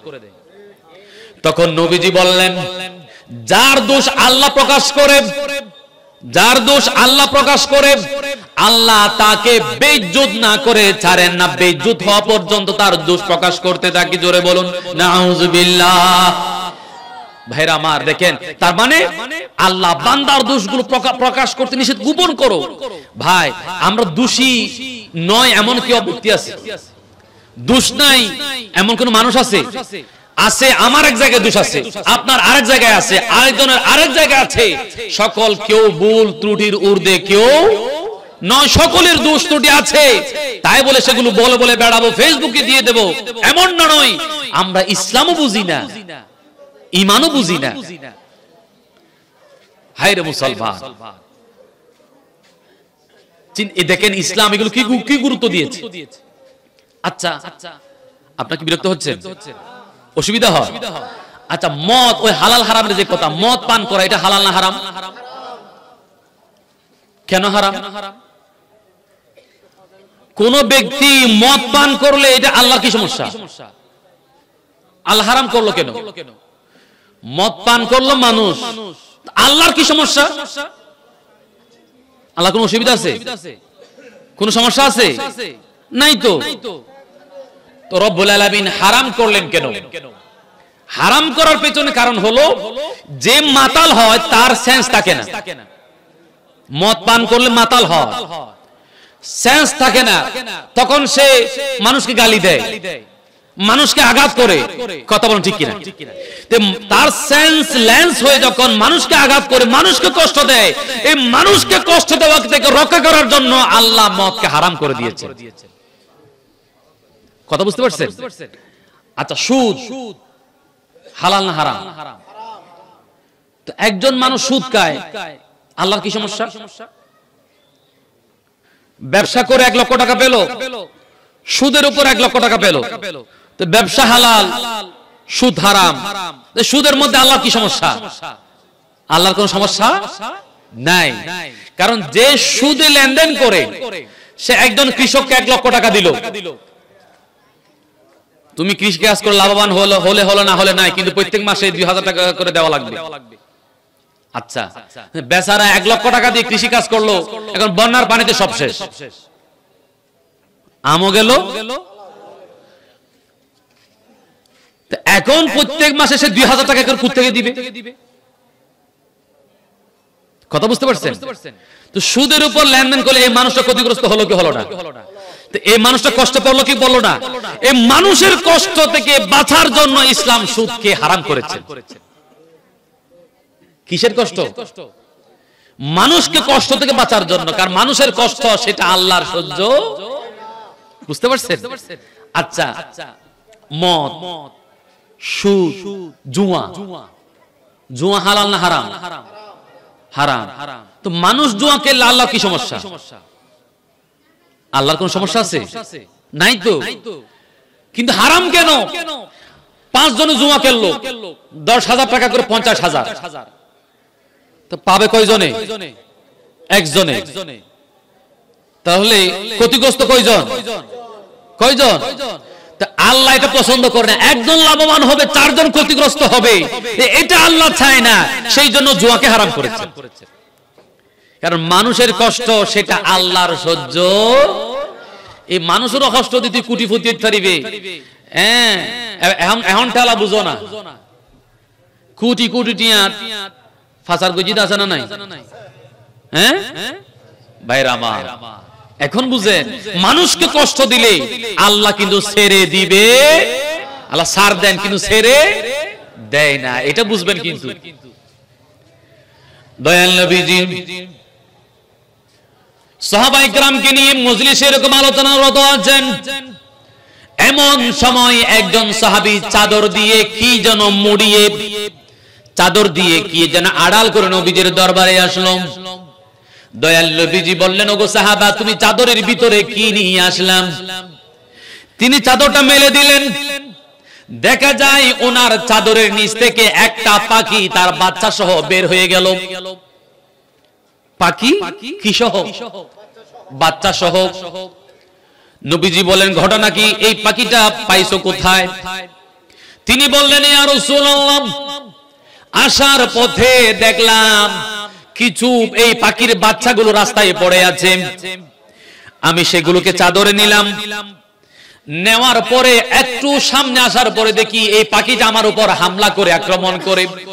বাচ্চা দেখেন না, আমরা অনেক ছোট বাচ্চা এখানে আছে, ওই কাকের বাচ্চাটা পড়ে গেলে কেউ যদি ধরে পাইছে তারে, কাকের বাচ্চা ধরলে দেখবেন 100-200 কাক এখানে উপস্থিত, কা কা কা কথা বলেন ঠিক কিনা? তারা আন্দোলন করে যে আপনি আমার বাচ্চাকে নিয়ে যাচ্ছেন, তারা আন্দোলন শুরু করে দেয়, তারা প্রতিবাদ সমাবেশ শুরু করে দেয়, অনেকগুলো কাক জড়ো হয়, ঠিক কিনা? প্রতিবাদ করে। এই পাখি দেখবেন ওই মুরগি যখন বাচ্চা দেয়, আপনি ধরা লাগবে পাশ দিয়ে হেঁটে যান, দেখবেন আপনার উপর আক্রমণ আছে না? এখন এদিকে হয়তো নাই, গ্রামে গঞ্জে যারা ছিলেন দেখেছেন, শহরে হয়তো নাও থাকতে পারে। হ্যাঁ, এই যে একটা আকর্ষণ সন্তানের প্রতি, ওই পাখিটা আক্রমণ করেছে। তখন তিনি বললেন, ইয়া রাসূলুল্লাহ, পাখিটা যখন আমার উপর আক্রমণ করলো, আমি বাচ্চাগুলো ছেড়ে দিলাম। তখন এই পাখিটা তার পাখা দিয়ে পাখিগুলোকে সে আড়াল করে নিল। নবীজি আমি তখন ওই পাখি এবং পাখির বাচ্চা সহ চাদরের মধ্যে নিয়ে নিলাম। তখন নবীজি বললেন, ওগো সাহাবা, যেই জায়গা থেকে তুমি এই পাখি নিয়ে এসেছো ওই জায়গায় পাখিটাকে রেখে আসো, এবং শুনে রাখো এই বাচ্চার প্রতি পাখির যত মহব্বত, আকর্ষণ, মায়া, শোনো আল্লাহর বান্দার প্রতি আল্লাহর তার চেয়েও আরো বেশি মহব্বত, আরো বেশি মায়া রয়েছে। একটু জোরে বলবেন না? এই বাচ্চার প্রতি পাখির যে মায়া, পাখির যে মহব্বত, পাখির যে ভালোবাসা, তার চেয়ে আরো বহু কোটি কোটি গুণ বেশি মহব্বত, মায়া বান্দার প্রতি আল্লাহর মহব্বত রয়েছে, ভালোবাসা রয়েছে। জোরে বলুন না সুবহানাল্লাহ। কারণ ওই পাখি তো বাচ্চাকে সৃষ্টি করে নাই, ডিম দিয়েছে, বাচ্চা ফুটেছে, ঠিক কিনা বলেন? কিন্তু ওই পাখি বাচ্চাগুলো সৃষ্টি করে নাই, আল্লাহ তো বান্দাদেরকে সৃষ্টি করেছে। সেই জন্য বান্দাকে বেশি মহব্বত করেন, ভালোবাসেন। এই বান্দাকে কেউ যদি কষ্ট দেয় সেটা আল্লাহর সহ্য হয়, এটার নাম ইসলাম। আমরা অনেকে মনে করি নামাজ, রোজা, হজ, যাকাতের নাম ইসলাম। না না না, এটা একটা তো রুটিন ওয়ার্ক, কর্মসূচি। কি ইসলামের মূল থিম হলো মানুষকে কষ্ট দেওয়া যাবে না। ইসলাম মানবতার ধর্ম, মানব কল্যাণের ধর্ম, সমাজ কল্যাণের ধর্ম। ইসলাম মানব বান্ধব ধর্ম। আমরা অনেকেই নামাজ, রোজা, হজ, যাকাতের মধ্যে এটাকে প্যাকেট করে ফেলেছি। নামাজ পড়ে এদিকে ওজনে কম দেয়, নামাজ পড়ে এখানে এই মালগুলো স্টক করে দ্রব্যমূল্য বাড়িয়ে দেয়, নামাজ পড়ে এখানে 1 নাম্বার মালের ভিতর 2 নাম্বার মাল ঢুকিয়ে দেয়। কথা বলেন ঠিক কিনা? সেই ইসলাম বুঝে নেয় মানুষকে কষ্ট দিলে সেটা আল্লাহর সহ্য। আমি কয়েকটা পয়েন্টে বলেছি, এত মারাত্মক মারাত্মক যে হারামগুলো, এগুলো মানুষকে কষ্ট থেকে বাঁচার জন্য হারাম করা হয়েছে, অন্য আর কিছু নয়। কাজে আজকের মাহফিল থেকে আরেকটা পয়েন্ট আমরা শিক্ষা নেব, যা কিছু হই না কেন মানুষের উপকার, কল্যাণ, মঙ্গল করতে না পারলেও ক্ষতি করব না। কষ্ট দেব না, এটা যদি ধারণ করতে পারেন আপনি পাকা পূর্ণ একজন ঈমানদার হতে পারবেন। জোরে বলুন সুবহানাল্লাহ। পারি তো? নিয়ত করবে আমি কষ্ট দেব না, সাধ্য অনুযায়ী চেষ্টা করব উপকার করা, না পারলে ক্ষতি করব না, কষ্ট দেব না, দেখবেন জান্নাত নিকটে চলে আসবে। আল্লাহ বুঝার তৌফিক দান করে, সকলে বলি আমিন। জন্ম আমারি নবীর যুগে হলে কেমন হতো, জন্ম আমারি নবীর যুগে হলে কেমন হতো, দুনয়নে রাসূল পাক দেখিলে কেমন হতো, দুনয়নে রাসূল পাক দেখিলে কেমন হতো, জন্ম আমারি নবীর যুগে হলে কেমন হতো, জন্ম আমারি নবীর যুগে হলে কেমন হতো। আল্লাহুম্মা মাওলানা মুহাম্মদ ওয়া আলা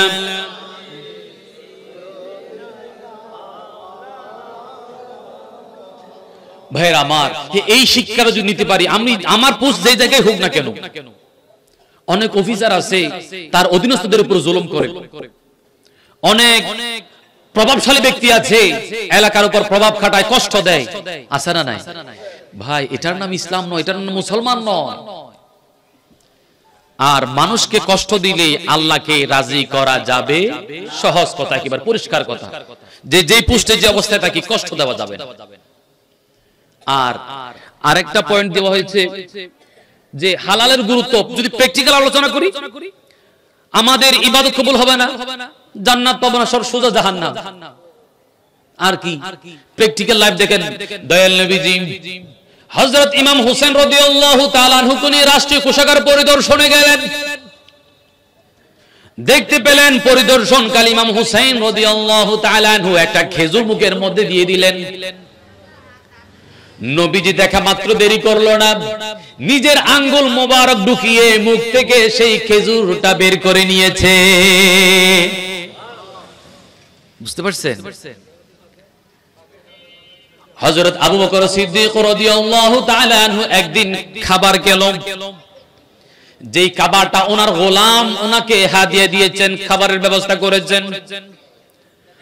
খাবার গ্রহণ করার পর তিনি অস্বস্তি বোধ করলেন, আনইজি ফিল করলেন, দ্রুত ওনার গোলামকে ডাকলেন, ব্যাপার কি? প্রতিদিনই তো খায়, আজকে খাবার গ্রহণ করার পরে আমার কেন যেন অস্বস্তি ভাব, আমার বিরক্তি ভাব, ব্যাপারটা কি? তোমার খাবারের তুমি গবেষণা করো, এই খাবার কোত্থেকে এনেছো?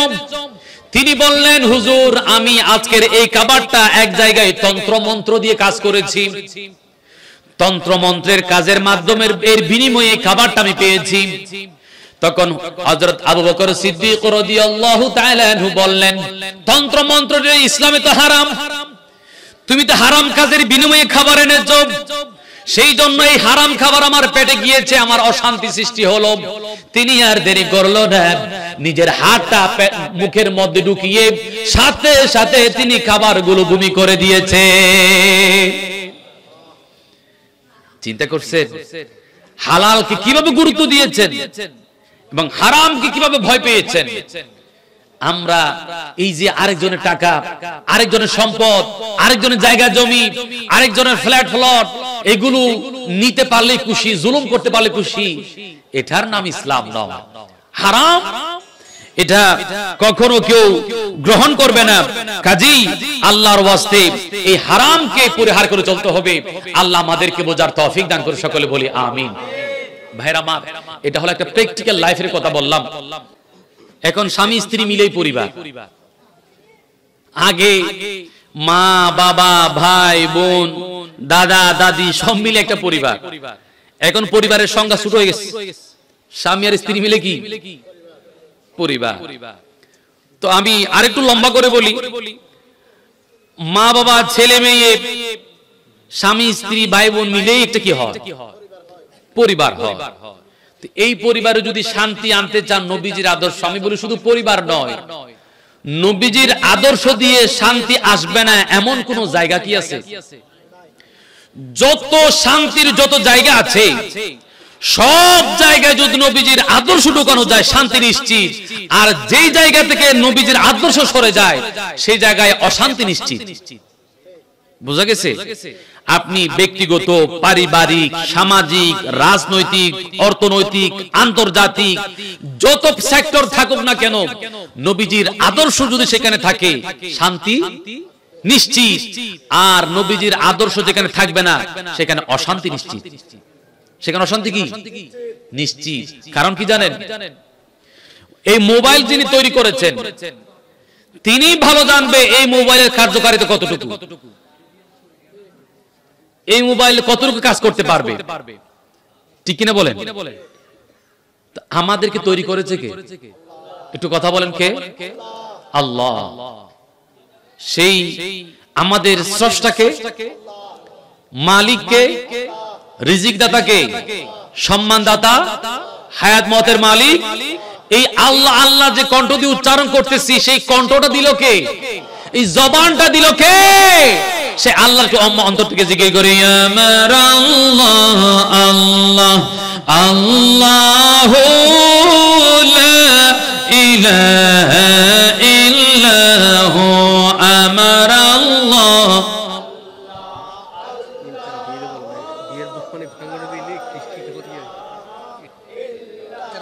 ধন ভান্ডারের মালিক আপনি, কৌসারের সরদার, গুনাহগারের গুনাহ জরে দিদারে আপনার নবীজি আল্লাহ আল্লাহ ইলাহা ইল্লাহু আমার আল্লাহ আল্লাহ।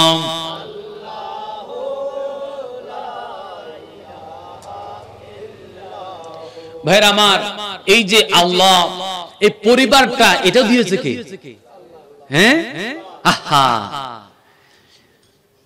যেই মা বাবা পেয়েছি, মা বাবার কুলে বড় হয়েছি, মা বাবার আদর স্নেহ ভালোবাসা নিয়ে বড় হয়েছি, এই মা বাবাটা দিল কে? আহা, এই এই এই যুব সমাজ আমরাই সে আল্লাহকে ভুলে গিয়েছি। বড় আফসোস, মা বাবা নামক এই নিয়ামতটা দিল কে? আহা, কত বিশাল নিয়ামত। যারা হারিয়েছে তারা বুঝেছে মা বাবা কি জিনিস। আমি আমার জীবনী থেকে কাছ থেকে যেটা দেখলাম, আমি আমার টিপস আপনাদেরকেও বলি, একেবারে মা বাবাকে চিনা একেবারে সহজ। কোরআন হাদিস দিয়ে এত লম্বা করে বলা লাগবে না। মনোযোগ আছে? এই যুব সমাজ একটু মনোযোগ দেন।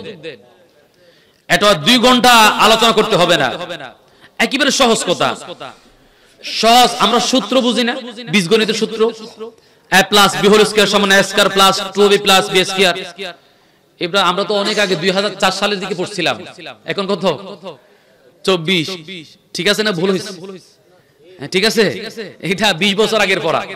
হ্যাঁ, বীজগণিতের যে সূত্র, সূত্র ঠিক থাকলে আনসারের মধ্যে কোনো সমস্যা হবে হবে না। তো সূত্রটি আমি সূত্র দিয়ে দিচ্ছি, আপনি আনসার ঠিকভাবে মিলাইতে পারবেন। সূত্র হলো কি জানেন? আমি যখন আমার বাচ্চাকে আমার ওয়াইফ লালন পালন করতে দেখি, তখন চিন্তা করি তাহলে আমার মা তো এর চেয়ে আর বেশি কষ্ট করেছে।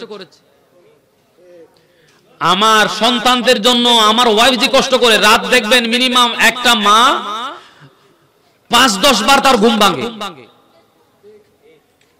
কয়বার? আমি যুব সমাজের দৃষ্টি আকর্ষণ করব, এনে বেখাই ফোন গাইলে হদে এখনো ফোন করতে পাইছে, তুই সমস্যা কি? গুম্মাই গিয়ে দিতে কি ভাই গিয়ে দে গুম্মাই গিয়ে ওদের খালি তোর মেহেদি দেন গেলাম জানো না, গায়ে হলুদ ফজর তখন ঘুম জানি তুই নজানাস আবাতে যে ফোঙ্গা কইজুস একবার ঘুম ভাঙ্গি দে মাথা খারাপ গিয়ে খবর ঘুম ভাঙ্গি দে একবার। কিন্তু এই মা এই সন্তানের জন্য রাত্রে কত বাজে জাগে। যারা দুধ পান করে সে ঘুম ভাঙলেই দুধ পান করতে চায়, ঠিক কিনা বলেন? আচ্ছা, আবার দুধ পান করলে সে পেশাব করে। আহা, তো পেশাব করলে এখন সন্তান যদি ওই পেশাবের উপর যদি ঘুমায় তাহলে সর্দি আসবে, অসুখ হবে, ওটা চেঞ্জ করে দেওয়া লাগে। চিন্তা করছেন একটা মা 5-10 বার রাত্রিবেলায় সে ঘুম থেকে উঠে উঠে দুধ পান করায়, ময়লা পরিষ্কার করে, পেশাব পায়খানা পরিষ্কার করে, আবার সকালে ঠিক সময় টিফিনও দেওয়া লাগে, স্কুলের ব্যাগও রেডি করে দেওয়া লাগে। কথা বলেন ঠিক কিনা? তো এই সন্তান একেবারে সহজ কথা, ছোট বাচ্চা লালন পালন করে বুঝবেন, তাহলে বুঝে নিবেন। অনেকেই নিজের স্ত্রীর কষ্ট বুঝে, মায়ের কষ্ট বুঝে না, আছে না নাই? তাহলে আমার সন্তানের জন্য আমার ওয়াইফ যদি এত কষ্ট করেছে, আমার জন্য আমার মা তো অনেক বেশি কষ্ট করেছে। তাহলে আমি যদি আমার সন্তান, আমার স্ত্রীর জন্য যদি মাসে যদি 20,000 টাকা ব্যয় করি, তাহলে আমার মায়ের জন্য তো তাহলে আর কয়েক গুণ বেশি ব্যয় করা লাগবে। কথা বুঝেন নাই? আমার স্ত্রীর জন্য কেউ যদি মাসে 20,000 টাকা ব্যয় করে, মায়ের জন্য বাজেট আরো বড় হবে না ছোট হবে? যদিও বা আমরা কমাইতে কমাইতে কমাইতে কমাইতে হদে আই একজন তত ফোয়ারো সার্গো আছে তো ওর তুমি লগো না হয় না, হয় বলে কি না বলে? বড় আফসোসের ব্যাপার, এই নিয়ামত পাওয়ার পরেও যারা নিজেকে জান্নাতি করতে পারে না। আচ্ছা, এটা আরো সহজ করে দিই। এই যেই বাচ্চাকে আমার ওয়াইফ লালন পালন করে, এই বাচ্চাকে আমাকে কোনো কিছু দেয়? হ্যাঁ, দেয় না, উল্টো নেয়। তার চিকিৎসা খরচ আমার পকেটে, তার লেখাপড়ার খরচ আমি দিই। এরপরেও তার পিছনে, আমার বাচ্চার পিছনে আমি মাসে যদি 20,000 টাকা ব্যয় করি, তাহলে সে তো আমাকে কিচ্ছু দেয় না, কিচ্ছু দেয় না। সে লেখাপড়া করে, তার জামা কাপড়, চিকিৎসা খরচ, লেখাপড়া সব আমাকে দেওয়া লাগে, সে আমাকে কিচ্ছু দেয় না। তো তার পেছনে যদি আমি মাসে যদি 20,000 টাকা ব্যয় করি, আমার মা তো আমাকে সারা জীবনটাই দিয়ে দিয়েছে। তাহলে সন্তানের সেই বাজেট মায়েরটা বড় হবে না ছোট হবে? জোরে বলেন। ইয়া তো বাজি জাহন আছে ইবার হই দেয় না, জাহন আছে ইবারে তো কিছু হই না পারে, হরতাল অবরোধ ব্যাগিং শুরু হয়ে যাবে। হ্যাঁ, চিন্তা করবেন আল্লাহর ওয়াস্তে। এবং মা বাবা এত নিয়ামত, বিশ্বাস করেন কোন হারাম জিনিস যদি মাকে যদি খেতে বলতে বলা হয় যে আপনার সন্তান অসুস্থ, আপনি এই জিনিসটা খান সুস্থ হয়ে যাবে, মা এক বিন্দু চিন্তা করবে সে এটা খেয়ে ফেলবে। এত মায়া সন্তানের প্রতি। যদি বলে আপনি এই শীতের মৌসুমে বাপের বাড়িতে যাবেন, বাতাস লাগবে, সন্তান অসুস্থ হয়ে যাবে, দেখবেন ওই মা আর বাপের বাড়িতে যাবে না, ওই সন্তানের জন্য। কথা বলেন ঠিক কিনা? এভাবে এখনকার যে সন্তানের জন্য মা বাবার যা করে, এখন তো সহজ, এখন পাম্পাস একটা পড়াই দিল 12 ঘন্টা শেষ। তখন কি আর সেটা ছিল? হ্যাঁ, ঘাস দিয়ে কি কি কত কিছু, এখন কত সহজ। কাজে এত কষ্ট করে যে মা বাবা লালন পালন করেছে, ওই মা বাবাকে কষ্ট দিলে, ওই যে কষ্ট আগে বলছি না, আপনি মানুষকে কষ্ট দিলে যদি আল্লাহ নারাজ হয়ে যায়, আর জন্মদাতা মা বাবাকে কষ্ট দিবেন, আল্লাহকে পেয়ে যাবেন। এটা কি সহজ ব্যাপার? মানুষকে কষ্ট দিলে আল্লাহ নারাজ হয়ে যায়, আর জন্মদাতা মা বাবাকে কষ্ট দিবেন, হজ করে আপনি জান্নাতে চলে যাবেন। টুটু এটা চলবে না। মা হুমা জান্নাতুকা ওয়া নারুকা রাদার রব্বে ফি রাদাল ওয়ালিদাইন। মা বাবা খুশি, আল্লাহ খুশি। মা বাবা সন্তানের জন্য জান্নাত এবং জাহান্নাম। মা বাবাকে খুশি, খেদমত করে খুশি, জান্নাত। মা বাবার গাদ্দারি বেয়াদবি, জাহান্নাম নিশ্চিত। আল্লাহ আমাদেরকে এই মা বাবাকে চিনে খেদমত করে আমাদের পরিবারকে সাজানোর তৌফিক দান করে, সকলে বলি আমিন। তাহলে পরিবারের একটা অংশ গেল, মা বাবা। আরেকটা অংশ হচ্ছে এখানে আর কিছু কথা এইভাবে বুঝতে বলি, সন্তান মা বাবা নিয়ে পরিবার। সন্তানকে আগে ঠিক করেন। আমরা ডাক্তার বানাতে চাই, ইঞ্জিনিয়ার, বৈজ্ঞানিক, ব্যারিস্টার, অনেক কিছু করতে চাই, করেন ভালো কথা, কিন্তু আগে মুসলমান বানান। আগে কি বানান? এখন আমরা ওই জায়গায় গ্যাপ রেখেছি। তো এই জায়গাটা গ্যাপ রেখে যারা সন্তানকে ডাক্তার, ইঞ্জিনিয়ার, বৈজ্ঞানিক সব বানিয়েছে, কিন্তু সহি শুদ্ধভাবে কোরআন তেলাওয়াতটা করতে, নামাজটা ঠিকভাবে আদায় করতে পারে না, তো আপনি মা বাবা হিসাব করে বসে থাকেন, আপনার জন্য বিশাল একটা গজব অপেক্ষা করতেছে। কারণ পরিবারের টিমটা আপনি নষ্ট করেছেন। আর যে সন্তানের ভিতরে ইসলাম থাকবে, সে কোনোদিন মা বাবার মনে কষ্ট দিতে পারে। পরিবারের আরেকটা অংশ হচ্ছে স্বামী স্ত্রী। কি স্বামী স্ত্রী? হুজুর এসেছে, এটা বেয়াদবি যে খালি নয়, লম্বা আলোচনা করা, সেই জন্য ওই বিষয়টা শেষ করার জন্য উপসংহারটা বলে দিচ্ছি। এটা একটা অংশ স্বামী স্ত্রীর। আমাদের দেশে আছে কিছু পুরুষ দেখবেন, এনে বারে যাইলে কত মিষ্টি মিষ্টি কথা হয়, এনে গরত আইনুর মারওয়ার অন, এনে আগুন জ্বলে চোখ দিয়ে মুখ দিয়ে কথা বলেন, ঠিক কিনা? এনে এইসে তৈসে ইনে লেখই এই লেখই উরুস্তুর বউলে গরম আছে না নাই? এটা ইসলামের আদর্শ নয়। হুন্না লিবাসুল লাকুম ওয়া আনতুম লিবাসুল লাহুন্না ওয়া আশিরুহুন্না বিল মারুফ ওয়া আতুন নিসা সাদাকাতিহিন্না নিহলা। এগুলো একটা আয়াত, অনুবাদ তাফসীর অনেক লম্বা কথা। আমরা পরিবারে শুরুতে ভুল করি। ইসলাম বলেছে নবীজির আদর্শ হলো বিবাহের সময় মোহর দিয়ে দাও। আমরা প্রথম নাম্বার টোটো মোহরানা দেব না, ধরবো 20 লক্ষ টাকা, কিন্তু শুরুতে গলত আছে না নাই? তো বিসমিল্লাহ গলত দিলে একটা শান্তি হতো। এনে হতো আর একটা স্ট্যাটাস আছে, তো হয়তো 40 লাখ টাকার সময় কি হয় না, এটা এই সাতগাঁও আবাসিকর মসজিদের মধ্যে আগ দইব, এটা বিয়াগুন বিয়াকি মানুষ 40 লাখ টাকা 50 লাখ টাকার সময় কি আগ দইব না, হয়তো দিত, হয়তো অসুবিধা নাই, কিন্তু 40,000ও দিতে রাজি নয়। তো বিসমিল্লাহ গলত কি? ইসলাম হদ্দে রাসূলের আদর্শ হতে মোহরানা দিত, ইয়ত ভুল গজ্জি। আবার এরপরে অর্ডার যাই রে গরজ যাই অন, ও তাই অফিসত বস, এডো বস, জেল্লে হইল ন ভরি বুদে শান্তি ন শান্তি। ইসলাম হলো যে একে অপরের পোশাক। তো পোশাকের কাজ কি? পোশাকের একটা কাজ হলো, এটা কোরআনের আয়াত, আল্লাহর এক্সাম্পল খুব আকর্ষণীয়। পোশাকের একটা কাজ হলো সৌন্দর্য বাড়ানো। কি বাড়ানো? তো স্বামী স্ত্রীর সৌন্দর্য বাড়াবে, স্ত্রী স্বামীর সৌন্দর্য বাড়াবে, এটার নাম ইসলামী আদর্শ। আবার পোশাকের আরেকটা কাজ আছে, দুষ্টুটি গোপন করা। আমার ভিতরে সিরা আছে, ফাটা আছে, দাগ আছে, এগুলো আপনারা দেখতে পাচ্ছেন না? তো স্বামী স্ত্রীর একে অপর দুষ্টুটি গোপন করা, এটা হচ্ছে ইসলামের আদর্শ। ইয়ানে সুযোগ আমা হদা আরবি হদানো হইউ ইবে হদা বাবির হদা দই চলে যায়, এনে বইনুর হদা ছাড়া এক হদা মনে দে, বাবির হদা ছাড়া এক হদা মনে দে, আর হদা নুনে এই আজে বাজে মানুষের হই রে, বাবি এর কই দিওয়া তুই বলে লেলে গরয় না হদা হয়তো হন হই, আর হন তোমার গো হই জেরি আইরে বাজি বাজি মারামারি, তুই বলে দিলে হই, তুই দুষ গোপন করলে না বালা, ওপেন করে দিয়ে অশান্তি হইলে নয়। ইসলামের আদর্শ, রাসূলের আদর্শ কি সুন্দর দেখেন। মোহরানা দেন, তার যেই মৌলিক অধিকার, অন্ন, বস্ত্র, বাসস্থান, শিক্ষা, চিকিৎসা, এগুলোর ব্যবস্থা করেন, মধুর আচরণ করেন, দেখবেন পরিবারটা জান্নাতের হবে। আপনি যদি উগ্র হয়ে যান, নবীজির আদর্শ বাদ দেন, দেখবেন একে অপর যদি বস সেজে যান, তখন হবে না। একে অপরের পরিপূরক হিসাবে মেনে নেন, শান্তি আসবে। রাসূলের জীবন এগুলো শিক্ষা দিচ্ছে, পরিবারের শান্তি আসবে যদি এই কথাগুলো যদি মানেন। আর যদি অশ্লীলতা, বেহায়াপনা, উলঙ্গপনা এগুলোর সাথে যদি মিলে যান, যদি বন্ধুদের সাথে ওয়াইফকে যদি বসায় দেন আড্ডা দেওয়ার জন্য, বেপরদা হয়ে যান, ইসলামে পর্দা আছে না নাই? দেখেন পর্দার কি গুরুত্ব। পরিবার অশান্তি কেন? এখন পরকীয়া আছে না নাই? একজনের গো আরেকজনের লয়ে যার গুদ আছে না নাই? কারণ কি? বেপরদার কারণে। আমি আমার 4 জন বন্ধুর সাথে আমার ওয়াইফকে বসাই দিলাম, হদে অবাজি হদে আর কি বইতে ইতেরিবে না হদে, এক নাম্বার সেরকম।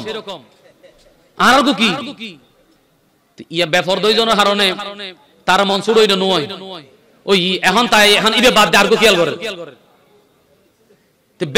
বেপরদা হওয়ার কারণে আমার ওয়াইফ আমার ভিতরে থাকবে, আপনার ওয়াইফ, কারো ওয়াইফ কাউকে দেখানো করে দরকার, যার ওয়াইফ তার উপর সে খুশি থাকবে। যখন 10 জনেরটা দেখবে দেখাই দেন আর ইবে না হালাদের আয় এত ব্যবসা বাণিজ্য, এত চাকরি, ফ্ল্যাট ফ্লট ব্যাগিন আছে, কিন্তু ইবে না হালা পড়ে কি ও দিবে বাদ হদে তাল তো বলি বিটি গেছে। এই যে পরকীয়া কেন হলো? রাসূলের আদর্শ না থাকার কারণে। কথা বলে ঠিক কিনা? পর্দা থাকবে, পরিবারের শান্তি থাকবে, পরকীয়া থাকবে না, অনৈতিক কাজ থাকবে না। আল্লাহ আমাদের সমাজ ব্যবস্থাকে রাসূলের আদর্শবান হওয়ার তৌফিক দান করুন, সকলে বলে আমিন। ও গোচালো বিক্ষিপ্তভাবে কয়েকটা কথা বলেছি। প্রথম নাম্বার কথা বলেছিলাম আমি আপনাদের খেদমতে যে সময়ের গুরুত্ব দিতে হবে। 2 নম্বর কথা বলেছি নিজে বাঁচলে হবে না, ভালো কাজের আদেশ মন্দ কাজের নিষেধ নিশ্চিত করতে হবে, মনে আছে? এরপর আলোচনা হয়েছে যে আমরা মানুষকে কষ্ট দেব না, পরের উপকার করতে পারি আর না পারি, মঙ্গল উন্নয়ন করতে পারি আর না পারি, কিন্তু মানুষকে কষ্ট দেওয়া যাবে। এরপর আলোচনা হয়েছে হালাল, হালালের উপর থাকতে হবে। হারাম এটা আমাদের জাহান্নামে যাওয়ার একটা সহজ রাস্তা, হারাম থেকে বাঁচতে হবে। পরের পয়েন্ট, সন্তানকে গুরুত্বপূর্ণ শিক্ষা দিয়ে মুসলমান বানাতে হবে। এরপরের পয়েন্ট দেখবেন ওই সন্তান মা বাবার খেদমত করবে, মা বাবা কষ্ট করেছে, মা বাবার মনে কষ্ট দেওয়া যাবে। পরের পয়েন্ট আলোচনা যে পরিবারে শান্তি আসবে পর্দার সহিত, রাসূলের আদর্শ যদি অনুসরণ করা হয় দেখবেন পরিবারে শান্তি আসবে, স্বামী স্ত্রীর মধ্যে মধুর সংসার হবে। যদি রাসূলের আদর্শ থাকে, আদর্শ বাদ গেলে সেটা জাহান্নামের একটা গর্তে রূপান্তর হবে। আল্লাহ আমাদের পরিবারকে, স্বামী স্ত্রী একে অপরের হক অধিকার মানবে কোত্থেকে জানেও না, শিখেও নাই। সে ব্যবসা বাণিজ্য চাকরি বাকরি নিয়ে ব্যস্ত, বস টাকা দিলে তো মেয়ে আসবে, টাকা দিলে তো ওয়াইফ আসবে, অসুবিধা কি? সে নারীর অধিকার, নারী কত বড় একটা দামি সম্পদ, আল্লাহর কত বড় একটা নিয়ামত, সেটা বুঝে নাই তো। সারা জীবন ব্যবসা বাণিজ্য চাকরি বাকরি নিয়ে ব্যস্ত ছিল, রাসূলের আদর্শ শিখে নাই। এটা একটা আল্লাহ প্রদত্ত একটা শ্রেষ্ঠ নিয়ামত বলেছেন নবীজি। একজন নারী আল্লাহর সৃষ্টি, তাকে কদর করতে হবে, সে কিছু বুঝে নাই, সে টাকা পয়সা ব্যবসা বাণিজ্যে ব্যস্ত। কাজে এইগুলোকে বুঝতে হবে, রাসূলের আদর্শ বুঝতে হবে, নারীকে মূল্যায়ন করতে হবে, তখন পরিবারে শান্তি আসবে। আল্লাহ আমাদের আজকের এই মাহফিল যদি না হতো এত আলোচনা করতে পারতাম। হুজুর মাশাআল্লাহ খুব চমৎকার আলোচনা করলো। আমি শুরুতে বললাম না কত লম্বা হবল, হুজুর কথা বলি নাই। এটা আমি শুরুতে বলি, আজকে পোস্টার দেখে বুঝতে পারছেন যে এখানে এই মাহফিলে কোনো লাফালাফির মাহফিল নয়, নাচানাচের মাহফিল, এটা শিকার মাহফিল, জানার মাহফিল, বুঝার মাহফিল, পরিবর্তনের মাহফিল।